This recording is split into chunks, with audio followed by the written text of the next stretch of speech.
Well, thank you, first of all, to Justin and Liz and the entire LA Society board for bringing me here. It is a real privilege to be able to share my thoughts with people that I take for granted. So thank you guys for having me. A couple of things just to know before I get started. First of all, my voice is completely shot. I've been doing some recording for the last couple of days and blew my voice out, so I'm going to try to manage that, but that's why the mic was so live for you, because I asked for it to be louder so that I could not talk so much. That's on me. I've also got a couple of cups of water here, and it's inevitable that I will kick one of them over at some point, so just pretend like it didn't happen, and we'll just move on from there. Would you pray with me? May the words of my mouth and the meditations of all of our hearts be acceptable in your sight, O Lord, our God, our King, our Redeemer, and our friend. Amen. In the beginning, I want to start by thinking about the nature of possibility, which is going to be kind of a big theme for tonight. And I want to think about possibility how am I going to understand what possibility is, right? It's kind of this thing that we all have to deal with. But what is possibility even? How do you know what's possible and what's not? I want to look at God's nature as a way of getting an inroad into possibility. And the reason why I want to start here is because of what I think the imagination is. I think the imagination is the organ of possibility. It's the organ of possibility. So if we want to understand the imagination's work and its role in our lives, we have to understand what it is that it's for. Romans 4:17 in the King James Version says, God who quickeneth the dead and calleth those things which be not as though they were. It's always been a very evocative passage for me. He calls those things that are not as though they were. Christianity, we have this doctrine of creatio ex nihilo, creation from nothing. And I'll tell you what that doesn't mean. That doesn't mean, as it has sometimes been thought in the theological tradition, that nothing is the stuff out of which everything was made. Right? That's literally impossible because nothing isn't anything. And so you can't make anything out of nothing, right? You're just going to get more nothing. It's like multiplying by zero. Rather, what this doctrine is supposed to tell us is that there was no material that was used in making us. There was no prior existing things for the creation of things. This is true of the first created things, when God first created the world, and it's also true of every human soul that comes into the world. Everything of that sort is made immediately by God. However, it is not true that nothing precedes us. We're not made out of any matter, but there is something that precedes us because we're preceded by God. God is not that out of which we are made, but God is that according to which we are made. His imagination shaped us in his mind before he sent us forth into existence. So that imagination is the creative reflection, expression, or recombination of something seen or glimpsed previously. This is because even though it is true that only that which is possible can become actual, the actual does not stand on the possible, but rather the other way around. Right? Only possible things can happen. But why is anything possible at all? Why is anything actual at all? Everything that we encounter in the world, every creature, every created thing, that's what creature means. It doesn't mean a creepy crawly, it means a created thing. Every created thing stands upon the actuality of the being of God. So everything you encounter in the world is only actual because it was previously possible, but it was only possible because God was previously actual. And that means that if we really want to know possibility and actuality in the relation to each other, it's actuality that's primary, and possibility resides upon that. And so the imagination, even though its job is to work with the possible, it's going to have to start from something actual. So, I ask the question, of what are creatures a creative expression? Creatures are a creative expression of the very being of God. This being of God is first imaged in the Son, who then becomes the blueprint of every other possible thing. And this is what John means when he calls Christ the Logos. Logos, yes, it means word, but it's more than that. It's rationality. It's the intelligible content of a thing. And so everything that God could do appears first in his image, in the Son, And then once that's happened, the Son then becomes, as it were, a blueprint for all the things that God will actually do. We normally consider something to be possible for us if it lies within our power, right? It's not possible for me, I would say, to fly around the room a few times and then land back here and continue the talk. So looking at what can I do, and that determines what's possible for me. But here's the thing. If we're talking about God, everything lies within God's power because God has all the powers, right? Omnipotence doesn't just mean that whatever power God has is unlimited. It does mean that. It also means that whatever power there is, whatever types of powers there are, God has those. There's nothing that's left out of God's portfolio of powers, if you will. So for God, the field of what is possible for him to do and the field of what is simply possible are the same. For me, there's things that can be done, like flying around the room, totally possible for a bird or a bat. Maybe you've got bats. You got bats? You should get some bats. Bats are great in church. But I can't do it. So it's possible, but not possible for me. For God, that disjunction doesn't happen. If it's possible for God. More importantly, for our purposes, this means that the limits of the possible, if you want to know just in a general sense, not what's possible for that idiot up front, but what's possible in general, you're going to look at what God can do. The character of God, what God will do and will not do, is what determines what is possible.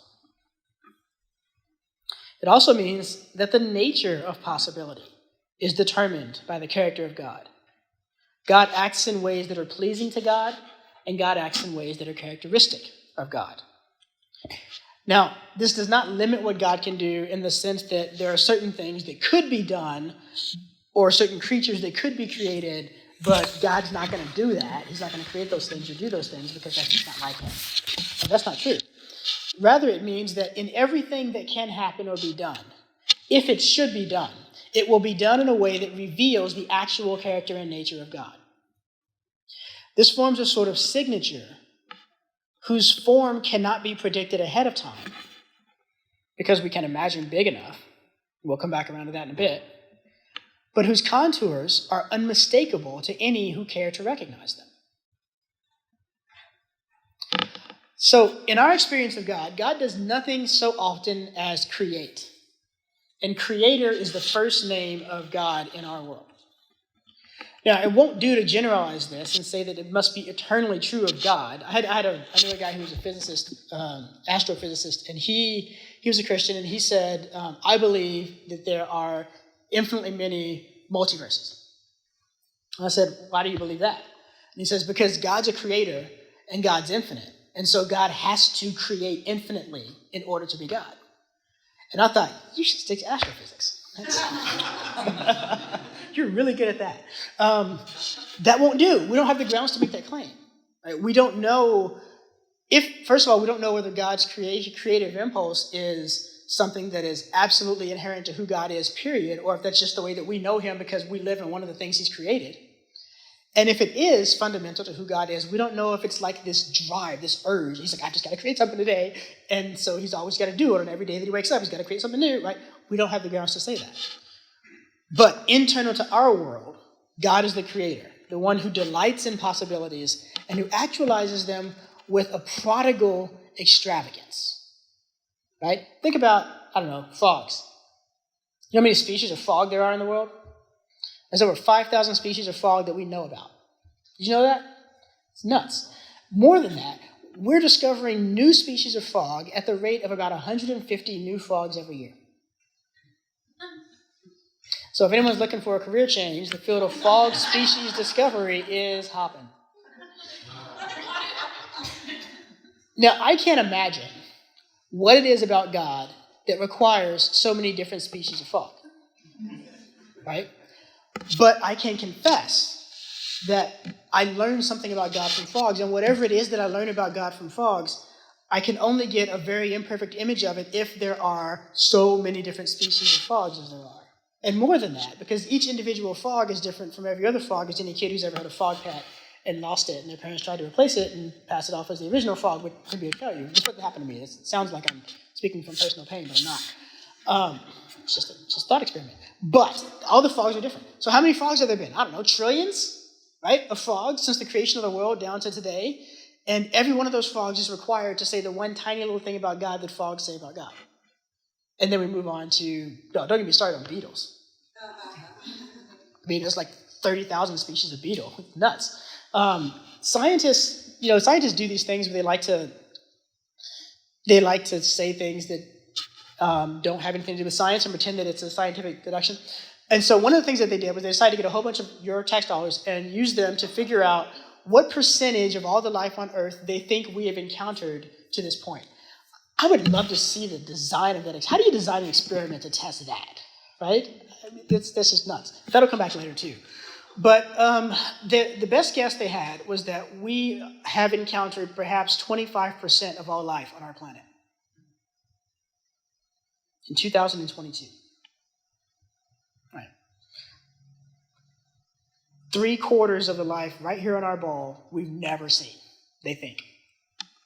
Even if they're wrong by a huge margin, that's still nuts. Prodigal extravagance. So possibility names a certain way of imaging the divine in a world. That's what a possibility is. For something to be possible means that X is possible if in the world that we're talking about, X could occur and image something about God by occurring. Now, I think it's really important that we keep in mind that not everything about God can be imaged in every world. Or if everything about God, maybe you disagree, if everything about God can be imaged in every world, they can't all be imaged equally well. Here's what I mean. The mercy and forgiveness of God would not be as easily imaged in an unfallen world as they are in this fallen world of ours. They would be no less true, but they would not be as well imaged. And I can't tell you what it is that's imaged really well in an unfallen world that isn't imaged well in our world, because I've never been in an unfallen world, and I can't really imagine it. Everything about my thinking is pervaded with fall and sin, so I can't get you there. And that's just 2 states of this world we live in. This world is only one of many possible worlds God could have made. This limitation of knowledge comes from the fact that all possibilities do not and cannot belong to a single world. To make a world is to actualize certain things.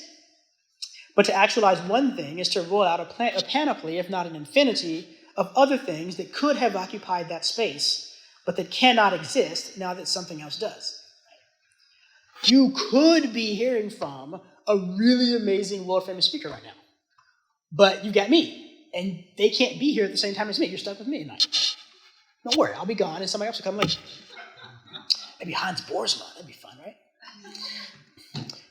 We see this everywhere. So, for example, they took me to a restaurant across the street earlier, and we had dinner. And I looked at the menu, and there's all these things in the menu, and I've got to pick one because small, I can't eat more than one meal. I couldn't eat the one meal that I got, and I don't know if I'm ever going to be at that restaurant again.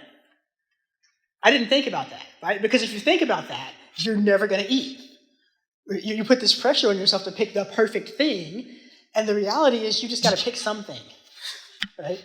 Taste something and see how it goes, and that's your experience. That's what you can get. Every actuality excludes a whole bunch of other possibilities that could have occupied that spot. Or to say yes to one woman, as I did when I got married, is to say no to every other woman, the ones I haven't met before, right? And the ones that I have. It belongs to God alone to inspect every possibility, because that's the kind of power it takes. It takes infinite power to be able to do that. Okay, so I think that gives us a little bit of a purchase on this notion of possibility. So now I want to think about the imagination in this relationship, in the relationship of humanity and God. Let us make man in our image. As always, when we move from considering God to considering the creature made in the image of God, we must be careful to observe the infinite distance between the eternal, self-caused, self-directed, self-sufficient divinity and creatures that have a beginning, are caused by another, and exist for another, and that are not sufficient of themselves even to exist, much less to act. In this instance, note that God's imagination, unlike ours, is creative. What God considers possible defines what is actually possible. Now, there's a lot of folks in our society who would like to think that for themselves too, but it doesn't take much experience to recognize that they're wrong. You cannot be anything you want to be, right? Anybody ever have a dream that didn't work out? Everybody, right? All kinds of things I wanted to be, I'm never going to get to be. When God turns the divine eye to something and declares it to be possible, this is not a recognition, it's a fiat. It turns it into possibility. Possibility is configured according to the ways God is willing or unwilling to be. But for us, for creatures endowed with imagination, which at minimum is going to include humans and angels, imagination is, in the first use, receptive. It receives from the divine mind these ways of representing God, and it puzzles over them and reflects on them in order to try to understand them. But it doesn't stop there. That's just the first use of the imagination. The second use of the imagination is when it recombines, transforms, or in some other way alters what has been received to create something new. And here I think it's worth taking a moment to make sure that we don't worship a false idol of novelty. But often I think we think that for something to be new, it's got to be without antecedent and it's got to be unrecognizable in terms of what came before. If that were true, if that's really what it meant for something to be new, then the scripture, there's nothing new under the sun, would be literally true in a very strong sense. And it would be reserved for divine power alone to make new things, because only God can do something like that. Perhaps there is some sense in which that's true, but we use the word new in a much broader sense than that to encompass those things that open the door to possibilities that did not exist before. So Tolkien's dragon Glaurung from the Children of Húrin, his first dragon, may owe much to Fafnir of Norse legend, and so much, right? But Glaurung is new because he creates narrative possibilities that Fafnir did not. Some of you ever get that feeling you're reading something and someone's like, oh, well, that same thing happens in this other book, and that happened in this other, and your thoughts like, oh, I guess this isn't that good a book at all. I mean, he's just stealing stuff from other places, right? That's not what that means. That means he's well-read. That means he's brilliant at taking material and making it his own and crafting his own story out of it. Your first instinct, your first read of the book, when it felt amazing, was right. The person who tried to convince you it wasn't that great because it's derivative was wrong. I've been guilty of this before. I remember after seeing the movie Interstellar, I posted on Facebook, I said something like, if you've seen, and I listed off 5 or 6 science fiction movies, I said, if you've seen these 6 movies, you've seen Interstellar. and one of my friends who is a film scholar was like, you're being ridiculous. You're being reductive. Yes, there are antecedents, all those antecedents are there, but this is its own thing, and it's not like anything that's come before. Well, I still don't like the movie very much, but it's probably a personal problem. If a possibility is a certain way that God can be imaged in the world, then the imagination as the organ of possibility is, in the first instance, contemplative. Its entire work is concerned with the imaging of God in the world. That's what the imagination is for. It begins with the image as already present in actual things, though not necessarily as they actually are. And we'll circle back around to that later. Sorry, there's a lot of circling back around later. I'm writing a lot of checks right now. Hopefully there's enough money in the bank to cover them all.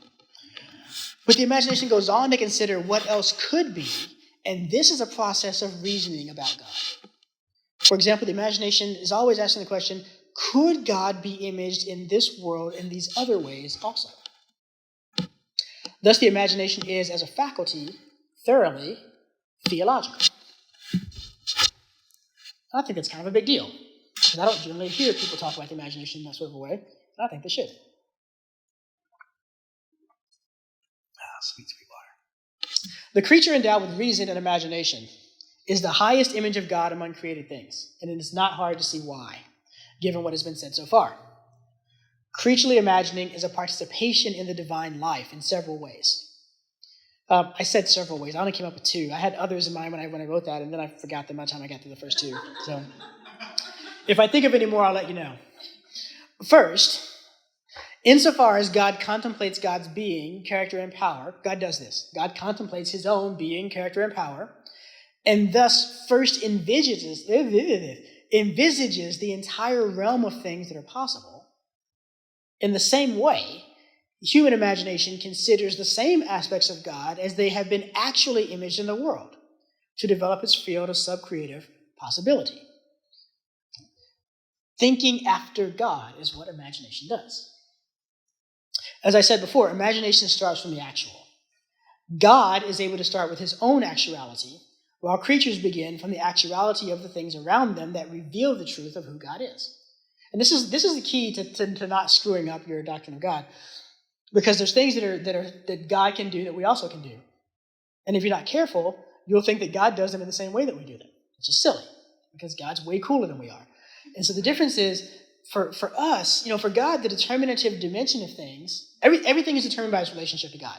There's a huge idea that we need to do more with. Everything is determined by its relationship to God, including God.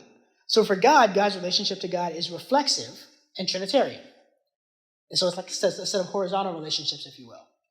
For us, the relationship to God is vertical because we're not God, and so it's a relationship to something outside of ourselves. And that one difference alone is going to give you a really good handle on the difference between God's way of thinking and acting and doing and our ways of thinking and acting and doing. It's kind of the nature of creatureliness in a nutshell. Right. So, secondly, just as God creates, actualizing some but not all of the possibilities he has seen, so humans create, actualizing something but never all of what we have seen. And everyone who is an artist or a writer or anything like that knows that you had this great idea and you set out to do something with it, and you did something with it, but it wasn't as good as the idea, right? And it's not even just an artist. Like you may have just had a thought, right? And you're trying to say it. You're trying to tell your friend, and like, this is so cool, and you like explain it, and they're like, okay, and you're like, it's big. I'm not doing it very well. It's right. It's not you. It's all of us. I mean, this talk is much better in my head than it is. So that's the case, right? In all of our creating and everything we do as creatures when we create, the imagination first receives from outside of itself, and then the imagination guides the shaping hand of reason as it crafts a work of art based on what we have seen. But it's not what we've seen. The Divine Comedy is not what Dante imagined, it's what he could do of what he imagined. This is why Virgil wanted the Aeneid burned when he died, because he thought, he's like, it's a failure. It falls way too short of what I was trying to do. Thank goodness they didn't burn it, right? It's like, oh, it's a failure. That's the greatest Latin epic poem ever written. Get off your high horse, dude. Oh, you can't, you're dead. God rest his soul. So the imagination is a mediator between God and humans in several senses. First of all, it constitutes, as it were, our spiritual ears, allowing us to hear something of what God is speaking about himself through the created world. Right? If you want to know more about God, if you want to hear things that God is saying about himself, use your imagination. Get going. Right? It allows us to contemplate the God so revealed, and in this contemplation, as in all true contemplations of God, we are not alone, but are in the presence of the one we are contemplating. And so the imagination brings us into encounter with God. All of the great mystics and saints knew this. It allows us to creatively appropriate what we have received, which means to be taught about God from the things that he has made. Have you ever thought about this? I mean, receiving is hard, right? Someone comes up to you and says, oh, you did such a great job. Like, maybe after this talk, you go, oh, it was a great talk. I really loved it. You'll be nice. And I'm going to be like, okay, thanks. I mean, I have to receive that. And there's a lot of different ways I can receive that, and some of them are good and some of them are bad, right? Like, oh, it was a great talk, thank you. I know. Yes, it was. You like that thing I did? That was pretty cool, right? That's a bad way of receiving it. But also, that was a great talk, I really enjoyed it. No, it wasn't. It wasn't very good. That's also a bad way of receiving it, right? That's an attempt not to receive what's offered. We have to take what's offered to us. We have to accept it. And that requires sometimes skill. Sometimes requires know-how. I don't really know how to accept compliments. I've had to think about it a lot and try to figure out what's a good way of accepting a compliment that avoids those two extremes that I just modeled. Right? The imagination it's a creative use, and we need the full creative power of the imagination in order to receive what God has spoken about himself in the world. It's not creating it, but it's receiving it. The same thing can be said of tradition, by the way. Traditions have to be creatively received. It allows us to communicate to others something of what we have seen, and therefore to teach others. Right? Hopefully that's happening now. Let's see. From all of this, it follows that for a rational creature made in the image of God, like us, imagination is its native language. Imagination is our native language, you guys. Because language is a representation of the world that is addressed to us. We first learn language by concentrated and prolonged acts of reception, in which we must hold ourselves open to the meaning that is being spoken around us.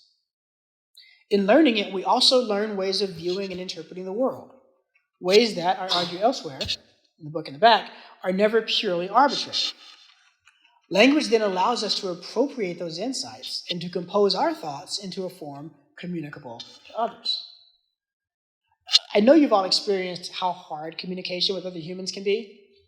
And if you've ever been in love and been in a relationship, you have perhaps at some point despaired of ever communicating with another human being, or that particular human being. Have you ever taken the next step to just marvel at how incredibly improbable it is that we can communicate anything of our internal life to another person at all? It's just nuts. I'm saying things, and you're thinking not what I'm thinking, but something similar to what I'm thinking, and that's a miracle. That is massive. And this is broken language. This is post-Babel language, right? Okay, here's a big idea. This is a really, really big idea. You ready for a big idea? Okay, good. Because you're going to get it if you are not. We are, by nature, imaginers. It is because we are in the image of an imagining God, and it's because we serve the God of all possibility.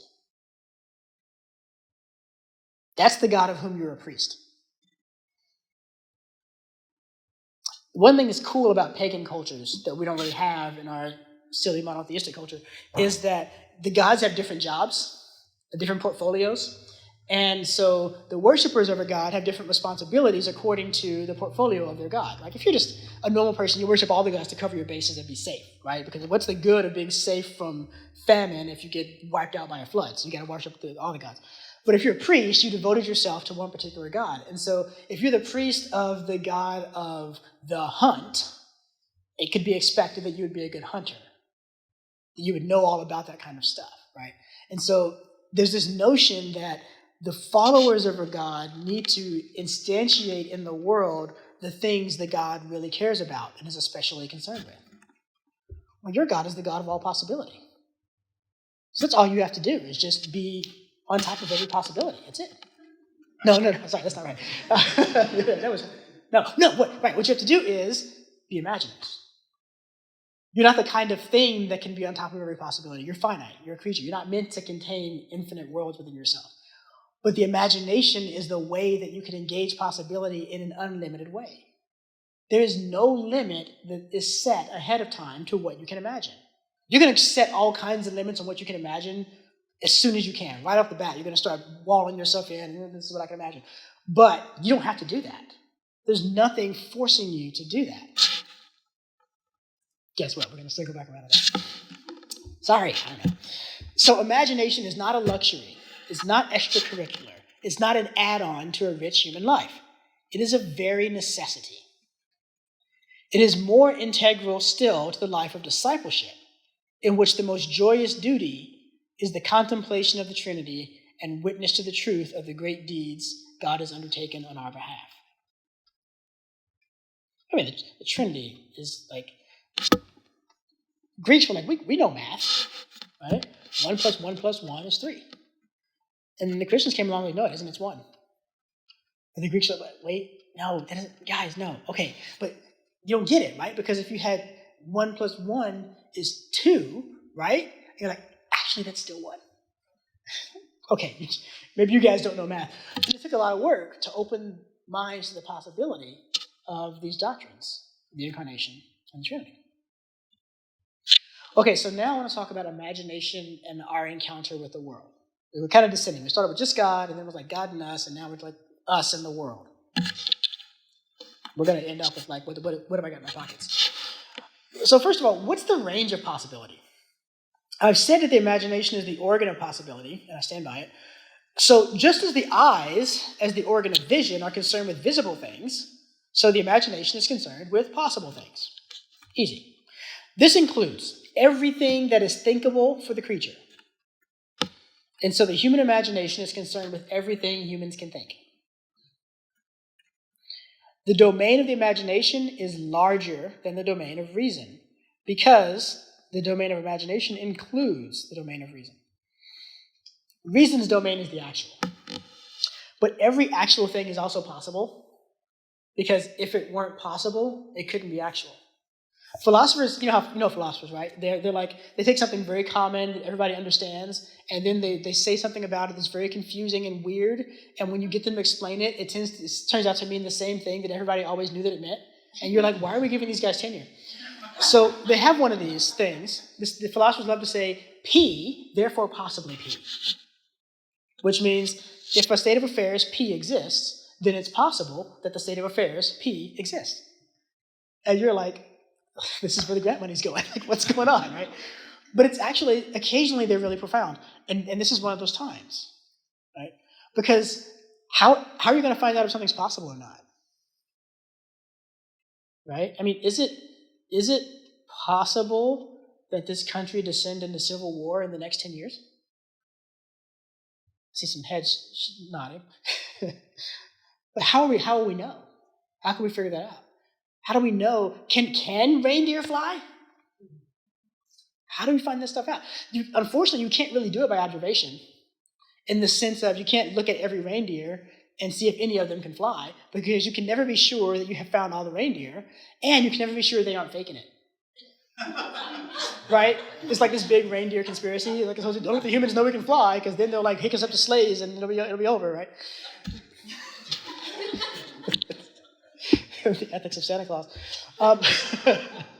Sorry, I didn't mean to say that. But here's really, you can't actually. You can't know whether things are possible with certain knowledge unless you know that it exists, and then you know certainly that it is possible. I can't tell you that reindeer can't fly because I can't have exhaustive experimental evidence to prove that there's not a reindeer someone who can fly, but I can tell you with absolute certainty that reindeer can walk. That's no small thing, right? Caesar was in Gaul, and he was conquering people and stuff, what you do.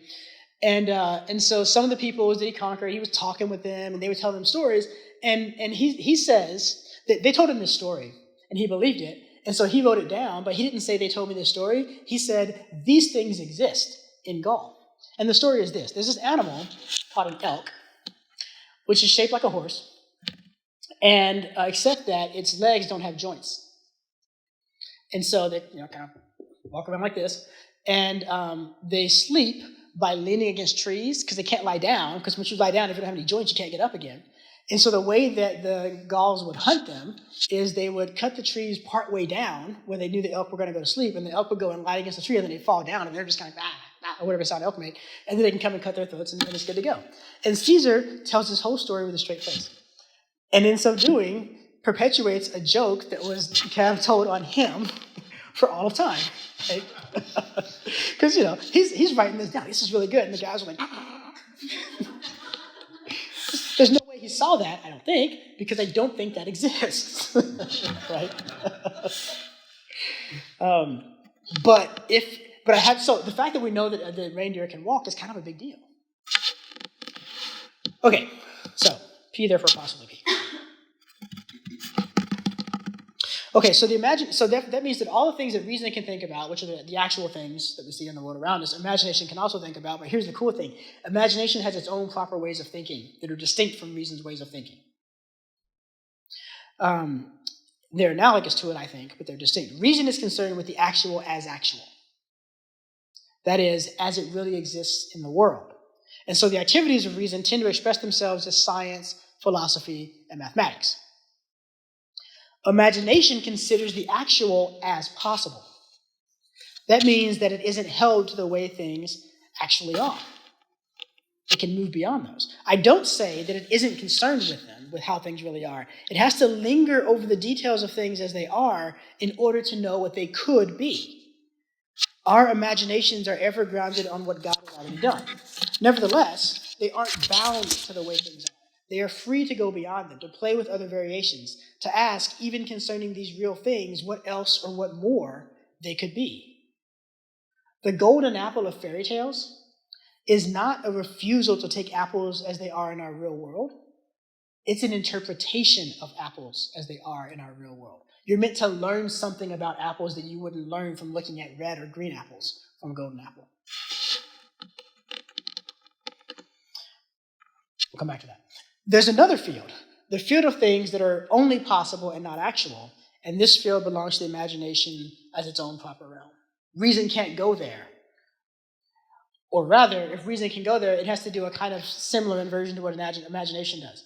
Imagination can take actual things and think of them as possible, treat them in ways they aren't really. Reason can take possible things that aren't actual and treat them as if they were actual, and we call those thought experiments, counterfactuals. Okay, so where reason fears to tread, imagination's mandate, how big is the field of possibility? That is the sort of question reason asks. It is a question that aims to get a handle on things, to bring them into the realm not just of the conceivable, but of the quantifiable, right? That which can be measured. Imagination refuses to answer in these terms, right? So reason says, hey, imagination, how big is the field of possibility? I cannot tell you, imagination says. Or the possible ends where the impossible begins. That's helpful, right? To measure possibility, you would need to stand outside of it, which would be standing in impossibility, but that is the one place even I, the imagination, cannot go. If reason keeps pressing the point, imagination may say what reason fears most to hear, which is possibility is immense. Immense doesn't just mean unbelievably large, it literally means unmeasurable. The immense is unmeasurable because it is outside of all measure. It transcends all measure. It disdains every measure. God is immense. Reason must recoil before the immense because reason's job is to measure, and so the immense is the one truly unthinkable thing for reason. Right? But the immense is not unthinkable for the imagination. The imagination exists in us in order to give us an approach to thinking immensity. Ecclesiastes 3:11 says God has placed immensity in our hearts. Okay, that's my translation. The Hebrew word is ha'olam, which means the whole, the entirety. I think immensity is a great translation of that, because the verse goes on to tell us that he's done so in order that we not be able to find out what God has done from beginning to end. Perhaps what Solomon is trying to tell us is that the contemplation of immensity has been given not to our heads, but to our hearts. Not to reason, but to imagination. Reason has to have its feet planted on solid ground. Its syllogisms cannot get going except they be anchored in something known, or at least taken as known. When it comes to the end of what has been known before, the last thing that has been thought, it pulls up short. Now, to be sure, it is able to progress further, but only by very carefully and incrementally placing one foot in front of the other and slowly shuffling forward, right? Like you're in the dark room, you don't know where the furniture is. The imagination, however, has wings. And so it can dash forward into the unexplored and unthought and take a look around. From there, it can call back to reason, indicating that it has found solid ground. For this reason, even reason's favorite pursuits, science, philosophy, mathematics, stand upon ground first scouted by the imagination. Without imagination, the scientists would not have been able to formulate a hypothesis no one had had before, nor to design experiments to test that hypothesis. Without imagination, philosophy would not be able to construct its thought experiments and counterfactuals. Without imagination, mathematicians would not have conceived the notion of number at all, much less multiple understandings of its nature and all the apparatus that goes with relating the discrete to the continuous. This is the imagination's mandate, to expand the field of possibilities beyond what reason suspects, and in so doing, to expand the range of reason's own proper ground. Reason, even highly trained reason, has a tendency to turn back to familiar ground, to things known. This is because we desire rest, and we like the feeling that we understand things well. But if we are not relentless in stirring up the restlessness of reason, we will not just fail to see new things, we will. We'll also come to think that old things are all the types of things that there are. A couple examples. One very, very, very famous scientist has said that we don't know what's on the other side of black holes. But we do know that whatever it is obeys the physics that we know in this universe. You can't, what, how? How do you know that? You can't say that. How can you say that? You can only say that on the assumption that certain principles of physics are universal. But that is based on observation. And that assumption would be wrong if our observations are incomplete. But our observations are necessarily incomplete because we can't see past the event horizon of a black hole.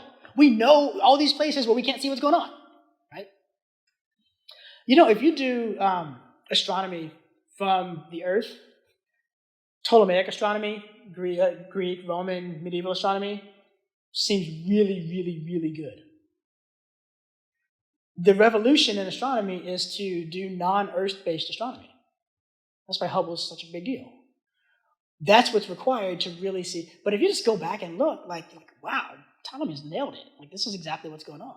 It's actually really good to teach students that first and take them out with telescopes and let them do observational astronomy because they can see it right there. It's all happening. You can get a computer program to simulate the motion of the heavens. You can watch it all happening. But this is a tiny speck in the universe. And so you can't, I mean, we can't even say that, we can't confidently say what's happening in Andromeda, much less on the other side of the universe. Also, remember when the Higgs boson was discovered? Yay, really cool, we found a new particle, so cool. Some scientists said, not speaking as a scientist in saying so, we now know that there can be no other particles. We have discovered them all. Shenanigans. That's not even a science claim, right? Like, explain to me the experiment that proves that there's nothing more that you don't know. I don't see it. Or philosophers, many philosophers, especially British and American philosophers, believe that the laws of logic, as we understand them, are just the laws of thinking and are necessary in any possible world. They would go so far to say that God, if they believe in God, must obey our laws of logic because it's not possible for thinking to happen in other ways. That's always struck me as a massive failure of imagination. Right? Doesn't that seem just like really weak? It's like Han Solo. You know, Han Solo, Luke says, if you rescue the princess, the reward would be, and Han's like, what?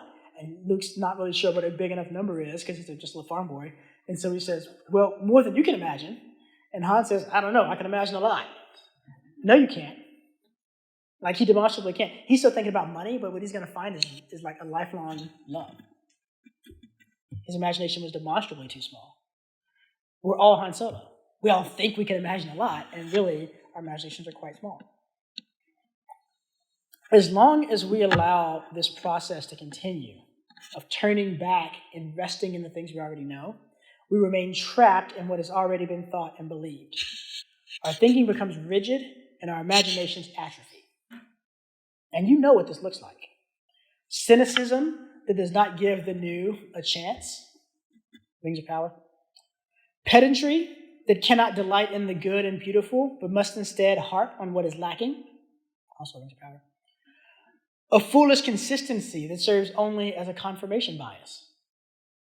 In short, tribalism, prejudice, bigotry, boredom, insensitivity of every sort, indeed every imaginable type of small-mindedness and pettiness. Each of these creep in when the imagination is constrained. The faculty itself weakens until it is bound in chains, unable to break free, unable to soar, unable to fly. It is death by tedium. And it's what culture is selling you every day of your life. The glory of kings, rethinking God's thoughts. It is the glory of God to conceal things, but the glory of kings is to search them out. Proverbs 25:2. That's a cool verse. It's really neat.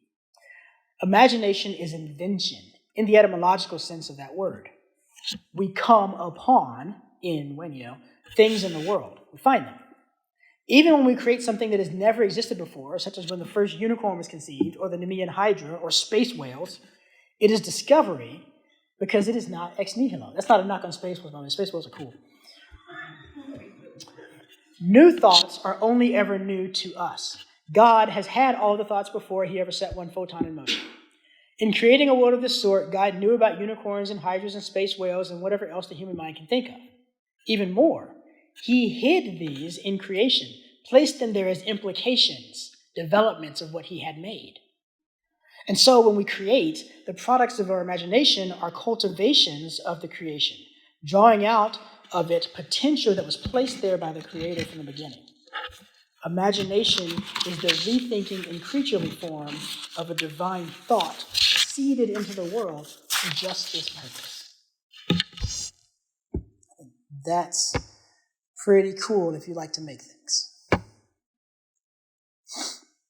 So, the wisdom of possibility, ways of being in the world. First, what is wisdom? Wisdom is a form of true seeing. In some sense, wisdom is related to knowledge in the way that truth is related to facts. Wisdom is the depth dimension of knowledge. Wisdom is that which is able to get an intuition of the whole essence of a thing. It is out of wisdom that we would be able to name things truly, even if only analogically. The truth in our names is the result of the operation of a partial wisdom. Wisdom is thus able to draw out of our knowledge new fruit, new insights, and is what is required to put our knowledge to use in new and unexpected ways. In other words, wisdom is where the fruit of reason is handed over to the imagination to become something more. It's what scientists should do when they discover stuff. They should hand it over to philosophers, but they don't. They start doing philosophy themselves. Wisdom is the fulfillment of knowledge. It is that at which knowledge aims, and as the meaning of knowledge, it's the necessary completion of knowledge. Knowledge is not for knowledge's sake. Knowledge is for wisdom's sake. And if you don't go on from knowledge to wisdom, you're stopping short. If to have knowledge is to have grasped a sword, to have wisdom is to be skilled in its use. In wisdom, the head is joined by the heart in its knowing. Wisdom is an intellective mode that has an affective component. As such, wisdom takes the entire disposition of the knower into account. And this is why in so many cultures, the wise man is also a holy man. Wisdom is concerned not just with what you know, but with how you interact with the world. Wisdom is then really an operation not of reason, but of the imagination. It belongs to the imagination to modulate and transform our understanding of the truths of the world into right ways of acting in particular circumstances. Right? Anyone can pick up a hammer and drive a nail home with it. The craftsman knows a dozen other uses for a hammer, not just because he has understood the hammer better, but because he sees it differently. Imagination is another vision than reason, by means of which the world and all the things in it appear differently, and thus reveal different uses and meanings than would be apparent to reason alone. And if you think for a second, what would it look like to see every single thing that I see differently in such ways that instead of the one thing I think it is or the one thing I think it's good for, I saw 30 things that it is and that it's good for, you get some sense of the expansion of the imagination that we need to have. We're living in a really tiny, narrow tube of experience. No one says this type of thing better than Chesterton. He was a sort of philosopher of the imagination, which we've not had enough of, as opposed to the philosophers of reason, of whom we've had perhaps quite enough. To him, reality was always ready to be turned on its head and seen from quite a different perspective. So here's a couple of bits from Chesterton. He says, "The only words that ever satisfied me as describing nature are the terms used in the fairy books: charm, spell, enchantment. They express the arbitrariness of the fact and its mystery. A tree grows fruit because it is a magic tree. Water runs downhill because it is bewitched. The sun shines because it is bewitched." Or again, ordinary things are more valuable than extraordinary things. Nay, they are more extraordinary. Ordinary things are more extraordinary than extraordinary things. That's an extraordinary thing to say. Man is something more awful than men, something more strange. The sense of the miracle of humanity itself should be always more vivid to us than any marvels of power, intellect, art, or civilization. The mere man on two legs, as such, should be felt as something more heartbreaking than any music and more startling than any caricature. Death is more tragic even than death by starvation. Having a nose is more comic even than having a normal nose. Big old French nose. Let me say more clearly something that I've only said by implication. The proper object of the imagination is God. The imagination is therefore fundamentally and thoroughly theological. The imagination was given to us in order that we could have a way of entering into the mystery of God. Reason is not forbidden to enter there, but reason requires a guide. For the stars by which one navigates in mystery are of a different nature and arrangement than those that reason are used to. And I almost said than the ones that you find in the daylight world or the normal world or the world of sense, the world of accustomed experience. And I was like, all of that's wrong because all of those things are mysterious. There's actually nothing that's not mysterious. The opposite of mystery is either non-being or inattentiveness. That is the world we function in so often, the world of obliviousness, of forgetting. It is not the world of make-believe that is insubstantial and intolerable, but the world of won't-believe. So, new ways of imaging God. Imagination is what is required to work out your salvation with fear and trembling. You have a unique calling. Your calling is not to be a doctor, a teacher, a banker, a pastor, a cook, or whatever other job you do. Your calling is not even to be a mom or a dad, a husband, a friend, or a good church member. Your calling is nothing other than to image forth God in the world in the unique way that only you, of all humans created, only you of all creatures created, can do. Your job, your family, your friends, and all the other things that you do are just ways of putting that calling to work, of instantiating it, or better, of incarnating it. As a result, your identity is not in your job, your marriage, your kids, your denomination. It is only in Christ. Christ defines everything about you. It is as this particular image and imitation and participation in Christ that you work your job, have relationships, worship in these ways. To see this requires imagination. It is so much easier to reduce ourselves to merely what we do or to merely the relationships we have. But where we locate our identity, there we look for our salvation. This is foolish in the extreme. A job, a marriage, even a denomination are all vain hopes for salvation. It takes imagination to detach our hearts from these places where we have hooked them for so long. I remember this. A friend of mine once told me, we were talking, getting to know each other and whatnot, and she was a girl. I was trying to impress her. I wanted to go out with her. She said no. And I was telling her like all these things that I was like doing and studying in my doctoral studies. And she's like, stop, I don't want to hear about any of that. And I was like, but I want to tell you about myself. I want to tell you who I am. And she's like, you're not what you do.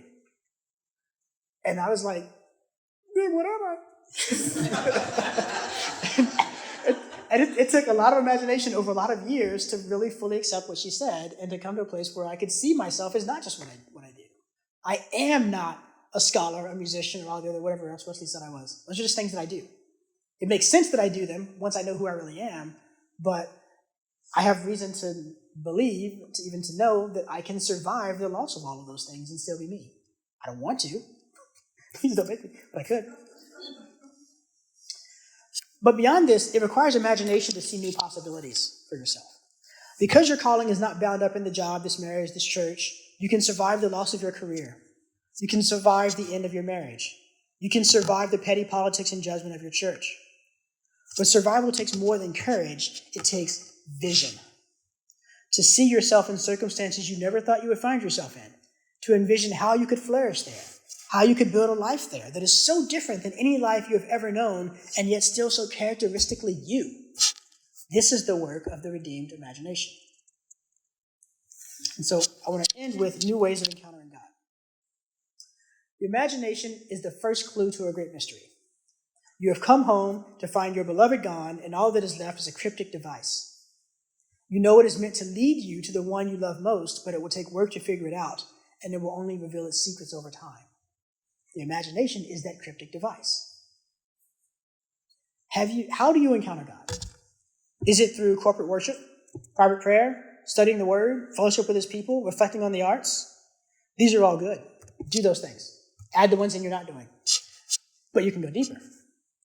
In corporate worship, do not just find him in singing songs, but in the singing of others, in their singing. In the well-modulated tones of the person with the excellent voice, and in the broken and discordant jangling of the one who can't carry a tune in a bucket. I'm a musician, that one's hard for me. Find him in the play of light across the church as the sun moves throughout the service. Find him in the bread and the wine, but also in the absence of bread and wine. Find him not just in the good theology of your pastor, but in his bad theology. Find him in the sins he overlooks that you and your neighbor do not think to confess or do not dare to confess. Find him in the crying baby and the noise of children, in your weariness and inattentiveness, in your joy and grief, and above all, in the joy and grief of others. In private prayer, find him as much in the silence as in the response, in the ache of your knees and neck, in the sense of futility and in your lack of faith, in the sense that the heavens are like bronze, and in the dews of his good pleasure. Find him in the knowledge that what you pray has been prayed countless times by countless faithful throughout more than 2 millennia, and that they joyfully rest in the possession of what they once prayed for, and that you pray for now. In studying the word, find him not just in your favorite passages, but in the ones that challenge your sin and call you out for lack of faith. Find him in the sins of his people as you read the unfiltered accounts of just how wrong a man after God's heart can go. Find him in the genealogies. Find him in the parts that seem to be so hurtful to you. The parts that deny you a voice just because of your sex, or that challenge your sexual desires, or that don't allow your elitism about what types of instruments can be used in worship. Loud, clashing cymbals. Find him in your reticence to read, not just in your excitement. Find him in the resentment at time that could be given elsewhere. Find him in your shame that you devote so little time to what you confess to be so important. Find him in your perplexity and the fact that you find the book so hard, even though you think it should be so easy. Oh, I've just had a terrible thought. You guys all experience all these things, right? It's not just me. I could go on.